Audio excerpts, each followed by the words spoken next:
Qisqa ikki yo'lni desak, biri hasad qilguvchi Alloh taoloninki taqsimotiga qarshi chiqqan odam. Qanday qarshi chiqadi desa, u nimishqa menda bo'lmagan ilm buningda bo'ldi, menda bo'lmagan pul nimishqa buningda bo'ldi, menda bo'lmagan tansoqlik nimishqa buningda bo'ldi deb deganiga u Alloh taoloning taqsimotiga norozi bo'lgan bo'ldi.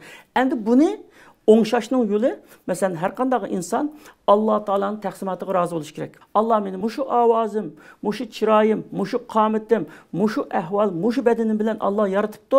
Men dunyoda hech qanday birisiga o'xshamayman, boshqa menga o'xshamaydi. Men o'z oldimga bir mo'jiza, o'z oldimga bir inson deb bunda Alloh taolaning berganiga taqsimotiga rozi bo'lish kerak. Ikkinchi, inson o'zidagi ne'matni bilish kerak. Masalan, ketib qolsak, birisi bir boy, hamma narsa mukammal, ya'ni 1 millioner o'tib ketdiylar.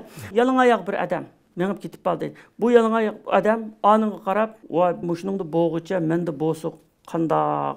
dishda u insofsizlik qilyapti hayotda. Qanday desa, bu boy bunda bo'lgan bilan balki mushu dixon odam yegan bir lag'manni rohat yemaydi avo. O diyet tutdim, kesilim, şekerim bor, yana binasam bor, yana binasam bor deb bu boylarning to'lisi pul melning g'amida o yegan tomoqni yemaydi. Shu mol dunyoni qo'ldan bo'lgan hisob emas, rizq degan foydalangan narsa. Amaliyotda desa, mo tansoqlikdan foydalanadigan, balki o mong'olmaydi. Mo nimani ishtiho qilsa yelaydi. O belki kesel doktor onu yemem, bunu yemem dedi. Ba, şunca cık batırıp yenmeydi. Ma tapkını yeyverdi. Bu da insaf kılıp oylasa, vay ben onundan bayken mi deydi. Çünkü tensaklık yakşı mı, baylık yakşı mı? Tensaklık yakşı. Mesela ma adamını Allah bilimde yukarı kıptı.